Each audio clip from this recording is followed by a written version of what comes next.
നമസ്കാരം. മൂവി ബ്രാൻഡിലേക്ക് എല്ലാ മാന്യ പ്രേക്ഷകർക്കും സ്വാഗതം. ഒരു മനുഷ്യൻ എത്രമാത്രം സമ്പത്തുണ്ടാക്കി കഴിഞ്ഞാലും ആ മനുഷ്യന്റെ മരണശേഷം അയാളെ ഓർക്കുന്നതിനപ്പുറത്തേക്ക് അയാളുടെ സ്വത്തുക്കളെക്കുറിച്ച് സംസാരിക്കുന്ന ബന്ധുക്കളുണ്ടായാലുള്ള അവസ്ഥ ഒന്ന് ആലോചിച്ചു നോക്കൂ. പല സെലിബ്രിറ്റികളെയും നേരിടുന്ന ഒരു പ്രധാനപ്പെട്ട പ്രശ്നമാണ് അത്. എത്രമാത്രം സ്വത്തുക്കൾ ഉണ്ടെങ്കിൽ പോലും, എത്രമാത്രം സ്നേഹമുണ്ടെങ്കിൽ പോലും കുടുംബക്കാർ അല്ലെങ്കിൽ ബന്ധുക്കൾ പലപ്പോഴും അവരെ ഓർക്കുന്നത് അവർ നൽകിയ വസ്തുക്കളുടെ അടിസ്ഥാനത്തിൽ, അല്ലെങ്കിൽ അവരെത്ര തനിക്ക് ഗുണമായി മാറി എന്നതിൻ്റെയൊക്കെ അടിസ്ഥാനത്തിലാണ്. കഴിഞ്ഞ കുറച്ച് ദിവസങ്ങൾക്ക് മുമ്പാണ് മലയാളികളുടെ അടക്കം ഏറ്റവും പ്രിയപ്പെട്ട ഭാരതിരാജ മരണപ്പെടുന്നത്. ഇപ്പോൾ അദ്ദേഹവും സമാന രീതിയിലുള്ള ഒരു വേദനയിലാണ് എന്ന് വേണമെങ്കിൽ നമുക്ക് പറയാം. മരിച്ച് അങ്ങ് തലയ്ക്ക് മുകളിൽ നിൽക്കുന്ന അദ്ദേഹം തൻ്റെ ബന്ധുക്കൾ എന്തു പറയുന്നു എന്ന് ഉറ്റുനോക്കുമ്പോൾ അവർ സംസാരിക്കുന്നതാകട്ടെ സ്വത്തുക്കളെക്കുറിച്ചും അതിൻ്റെ പേരിൽ തർക്കങ്ങളും ഒന്നൊക്കെയാണ് ഇപ്പോൾ തമിഴ് ന്യൂസിൽ നിന്ന് പുറത്തുവരുന്ന റിപ്പോർട്ടുകൾ. അന്തരിച്ച സംവിധായകൻ ഭാരതിരാജയുടെ വീട്ടിൽ സ്വത്ത് തർക്കങ്ങൾ അതികഠിനമായി മുന്നോട്ടു പോകുന്നു എന്നുള്ള സൂചനകളാണ് പുറത്തുവരുന്നത്. അദ്ദേഹത്തിൻ്റെ 500 കോടിയിലധികം വരുന്ന സ്വത്തുക്കളെ ചൊല്ലി മകളും മരുമകളും തമ്മിൽ വാക്കേറ്റവും കയ്യാങ്കളിയും ഉണ്ടായി എന്നത് മരണ ദിവസം തന്നെ തമിഴ് മാധ്യമങ്ങൾ റിപ്പോർട്ട് ചെയ്തതാണ്. ഭാരതിരാജയുടെ സംസ്കാരം നടന്ന ദിവസം തന്നെയായിരുന്നു ഇത്തരം കയ്യേറ്റങ്ങൾ. ഭാരതിരാജയുടെ മകൾ ജനനി ഐശ്വര്യ അദ്ദേഹത്തിന്റെ സ്വത്തുക്കളെല്ലാം സ്വന്തം പേരിലാക്കി എന്നാണ് മരുമകൾ നന്ദനയുടെ ഏറ്റവും വലിയ ആരോപണം. ഇതേ തുടർന്നായിരുന്നു സംസാരവും കയ്യാങ്കളിയും ഒക്കെ ഉണ്ടായത്. മലയാളത്തിൽ സ്നേഹിതൻ അടക്കമുള്ള ചില സിനിമകളിൽ നായികയായി അഭിനയിച്ച നടിയാണ് ഭാരതിരാജയുടെ മരുമകളായിട്ടുള്ള നന്ദന. ഭാരതിരാജയുടെ മകനും നടനുമായ മനോജ് കുമാർ ഹൃദയാഘാതത്തെ തുടർന്നാണ് കഴിഞ്ഞ വർഷം അന്തരിക്കുന്നത്. ഇതിനുശേഷം ഭാരതിരാജ മാനസികമായും ശാരീരികമായും തളർന്നുപോയ അവസ്ഥയിലായിരുന്നു. ഒടുവിൽ കഴിഞ്ഞ ജൂൺ 10-നാണ് അദ്ദേഹവും മരണത്തിനോട് കീഴടങ്ങുന്നത്. രാജയുടെ മരണശേഷം മകളും മരുമകളും തമ്മിൽ സ്വത്തിനെ ചൊല്ലി വാക്കുതർക്കങ്ങൾ ഉണ്ടാകുകയും അതേ തുടർന്ന് പിടിവലിയുണ്ടാകുകയും ചെയ്യുന്നു. ഭാരതിരാജയുടെ മകൻ മനോജ് കുമാറിന്റെ ഭാര്യ നന്ദനയെയും മക്കളെയും നോക്കുകുത്തിയാക്കിയാണ് മകൾ ഐശ്വര്യ സ്വത്തെല്ലാം തന്റെ പേരിലാക്കിയതെന്നതാണ് പ്രധാനപ്പെട്ട ആരോപണം. നന്ദന ഇതിനെ ചോദ്യം ചെയ്യുന്നതും ഭാരതിരാജയുടെ സംസ്കാര ചടങ്ങുകൾക്ക് പിന്നാലെ ഇതേ ചൊല്ലി ഇരുവരും തമ്മിൽ വാക്കുതർക്കമാകുന്നതുമൊക്കെയാണ് വാർത്തകളിൽ നിറഞ്ഞിരിക്കുന്നത്. ഭാരതിരാജയുടെ മകൾ ജനനി മരുമകൾ നന്ദനയെ മർദ്ദിച്ചതായും ചില വാർത്തകളിൽ പറയുന്നു. ഭാരതിരാജയ്ക്ക് അന്തിമോപചാരം അർപ്പിക്കാനെത്തിയ നന്ദനയും മക്കളും സ്വത്തുകാര്യങ്ങളെക്കുറിച്ച് ചോദിച്ചപ്പോൾ ജനനി ഐശ്വര്യ നിയന്ത്രണം വിട്ട് പ്രതികരിച്ചു എന്നാണ് റിപ്പോർട്ടുകൾ. നന്ദനയെയും മക്കളെയും ജനനി ഐശ്വര്യ തല്ലുകയും അപമാനിച്ച് വീട്ടിൽ നിന്ന് ഇറക്കിവിടുകയും ചെയ്തു എന്നും ചില വാർത്തകളിൽ റിപ്പോർട്ട് ചെയ്യപ്പെടുന്നു. സംസ്കാര ചടങ്ങിൽ പങ്കെടുക്കാനെത്തിയ രാധിക, ശരത് കുമാർ ഉൾപ്പെടെയുള്ള ചില സിനിമാ താരങ്ങളടക്കം ഇടപെട്ടാണ് പിന്നീട് രംഗം ശാന്തമാക്കാൻ ശ്രമിച്ചതത്രേ.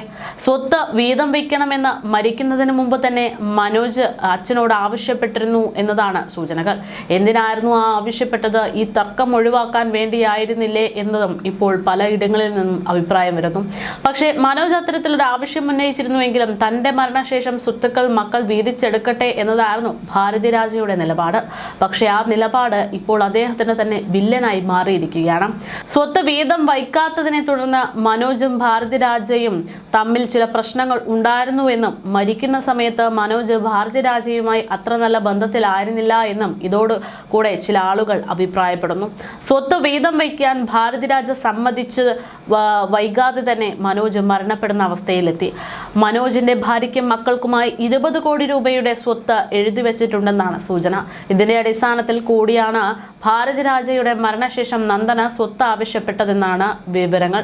മലയാളികൾക്കും ഓൾ ഇന്ത്യ സിനിമാ പ്രേക്ഷകർക്കും ഒരേപോലെ ഇഷ്ടപ്പെട്ട നടനാണ്, സംവിധായകനാണ് പി ഭാരതിരാജ എന്ന് പറയുന്നത്. അദ്ദേഹത്തെ ചുറ്റിപ്പറ്റിയുള്ള ഇത്തരം വാർത്തകളാണ് ഇപ്പോൾ സോഷ്യൽ മീഡിയയിൽ നിറയെ. എന്തായാലും ആരായിരുന്നു പി ഭാരതിരാജ എന്ന് നോക്കിക്കഴിഞ്ഞാൽ ഒരു സിനിമാ ആരാധകന് മറക്കാൻ പറ്റാത്ത ഒരു അതുല്യ പ്രതിഭയായിരുന്നു അദ്ദേഹം എന്ന് തന്നെ പറയേണ്ടി വരും. തമിഴ് സിനിമയെ നഗരകേന്ദ്രങ്ങളിൽ നിന്ന് ഗ്രാമങ്ങളിലേക്ക് കൊണ്ടുപോയ ഒരു പുതിയ സിനിമാ ഭാഷ സൃഷ്ടിച്ച സംവിധായകൻ ആര് എന്ന് ചോദിച്ചു കഴിഞ്ഞാൽ അതിനുള്ള ഒരൊറ്റ ഉത്തരമേ ഉള്ളൂ, അത് പി ഭാരതിരാജയാണ് എന്നാണ് പല റിപ്പോർട്ടുകളും ചൂണ്ടിക്കാണിക്കുന്നത്. സ്റ്റുഡിയോ സെറ്റുകളിൽ ഒതുങ്ങിയിരുന്ന തമിഴ് ഗ്രാമീണ സൗന്ദര്യം ഭാരതിരാജയുടെ കാലത്താണ് ക്യാൻവാസ് ക്യാൻവാസുകൾക്കപ്പുറത്തേക്ക് സഞ്ചരിക്കുന്നത്. താൻ പിച്ചുവെച്ച കളിച്ചു വളർന്ന ഗ്രാമങ്ങളിലേക്ക് ഭാരതിരാജ ക്യാമറകളുമായി എത്തുന്നു. പൊടിപിടിച്ച വഴികൾ, വയലുകൾ, ഗ്രാമീണ ഭാഷ, സാധാരണ മനുഷ്യർ ഇവയൊക്കെ കേന്ദ്ര കഥാപാത്രമാക്കി സിനിമകൾ ഒരുക്കി തീർക്കുന്നു. അത് പ്രേക്ഷകർ ഇരുകൈയും നീട്ടി സ്വീകരിക്കുകയും ചെയ്യുന്നു. സ്വന്തം ഗ്രാമീണ വേരുകളെ കുറിച്ച് എപ്പോഴും അഭിമാനത്തോടെ സിനിമകളിലൂടെ സംസാരിച്ചിട്ടുള്ള ഒരു വ്യക്തിയാണ് ഭാരതിരാജ. മണ്ണിന്റെ മണവും മനുഷ്യരുടെ വികാരങ്ങളും സിനിമയിലൂടെ പറയുക എന്നതാണ് അദ്ദേഹത്തിന്റെ ഏറ്റവും വലിയ പ്രധാനപ്പെട്ട കാഴ്ചപ്പാട്. ഇതിൻ്റെയൊക്കെ ആകെ തുകയായിരുന്നു തമിഴ് ഗ്രാമീണ ഭംഗി നമ്മുടെ രാജ്യമൊന്നടങ്കം കണ്ടത്. ഭാരതിരാജ ജനിച്ചത് തേനി ജില്ലയിലെ അല്ലിനഗരം എന്ന ഗ്രാമത്തിലാണ്. തേനിയുടെ ഗ്രാമീണ ജീവിതം, കൃഷി വയലുകൾ, മലനിരകൾ, നാട്ടിൻപുറ ഭാഷ എന്നിവയായിരുന്നു അദ്ദേഹത്തിന്റെ സിനിമകളുടെ പ്രധാനപ്പെട്ട പ്രചോദനം. ഞാൻ സിനിമയിൽ കാണിച്ച ഗ്രാമങ്ങൾ എൻ്റെ ജീവിതത്തിൽ നിന്ന് വന്നവയാണ് എന്ന് പലപ്പോഴും അദ്ദേഹം പല അഭിമുഖങ്ങളിലും ചൂണ്ടിക്കാണിച്ചിരുന്നു.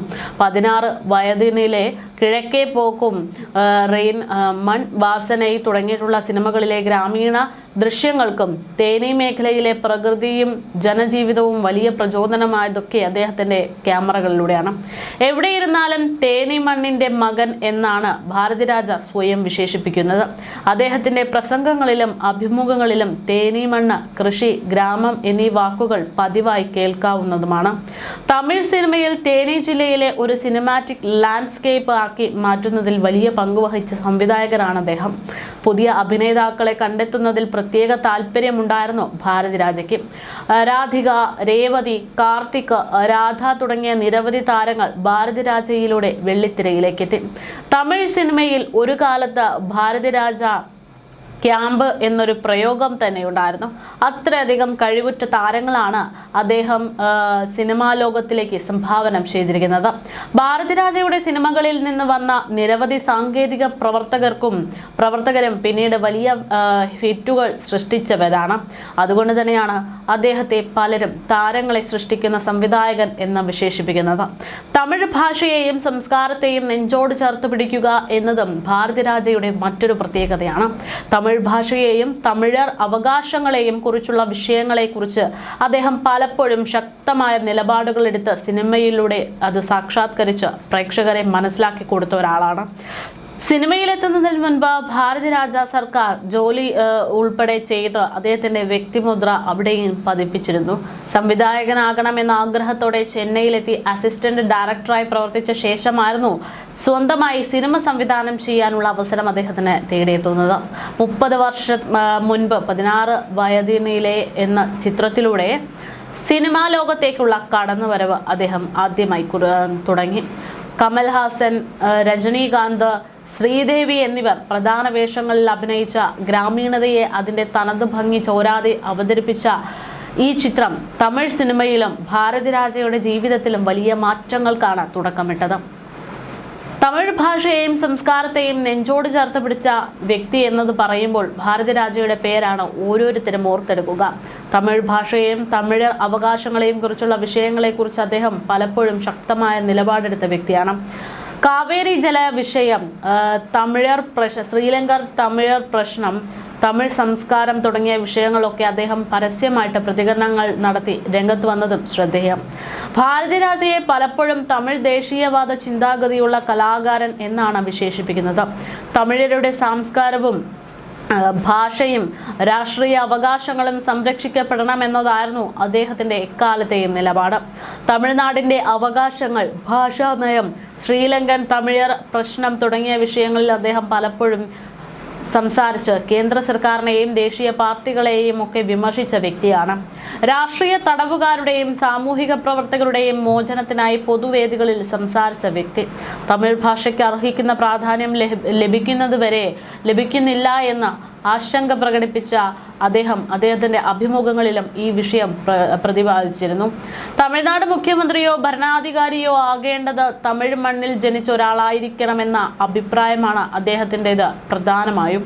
ഈ നിലപാട് നടൻ രജനീകാന്ത് രാഷ്ട്രീയത്തിലേക്ക് വരുമെന്ന ചർച്ചകൾക്കിടയ്ക്ക് ഒക്കെ വഴിവെച്ചിരുന്നത് എന്നതും ഏറെ ശ്രദ്ധേയം. എന്തായാലും നടനായും സംവിധായകനായും നിരവധി അവാർഡുകൾ വാങ്ങിക്കൂട്ടി പ്രേക്ഷകർക്കിടയിൽ എന്നും മായാത്ത ഒരു ഓർമ്മയായി മാറിയ ഒരു വ്യക്തിയാണ് അദ്ദേഹം. സംവിധായകൻ എന്നതിലുപരി അഭിനേതാവായിട്ടും ജനശ്രദ്ധ നേടിയിട്ടുള്ള ഭാരതിരാജ നിരവധി തമിഴ് ചിത്രങ്ങളിൽ ശക്തമായ കഥാപാത്രങ്ങളെ അവതരിപ്പിച്ച് അതിൽ വിജയം കണ്ട ഒരു വ്യക്തിയാണ്. ഏറ്റവും ഒടുവിൽ അദ്ദേഹം മോഹൻലാലിന്റെ തുടരും എന്ന ചിത്രത്തിലെ ശ്രദ്ധേയമായിട്ടുള്ള ഒരു വേഷമാണ് കൈകാര്യം ചെയ്തിട്ടുള്ളത്. ഭാരതിരാജയ്ക്ക് മകനുമായി വളരെ അടുത്ത ബന്ധമായിരുന്നു ഉണ്ടായിരുന്നതെന്നാണ് റിപ്പോർട്ടുകൾ ചൂണ്ടിക്കാണിക്കുന്നത്. അതുകൊണ്ട് തന്നെ മകന്റെ അകാല വിയോഗം അദ്ദേഹത്തെ ആഴത്തിൽ ബാധിച്ചിരുന്നു. മനോജിന്റെ മരണശേഷം പൊതുപരിപാടികളിൽ പ്രത്യക്ഷപ്പെടുമ്പോൾ ഭാരതിരാജ വികാരാതീതനാകുന്ന രംഗങ്ങളാണ് പ്രേക്ഷകർ കണ്ടത്. ഇന്ത്യൻ സിനിമയിലെ ഏറ്റവും കൂടുതൽ പുരസ്കാരങ്ങൾ നേടിയ സംവിധായകരിൽ ഒരാൾ കൂടെയാണ് ഭാരതിരാജ.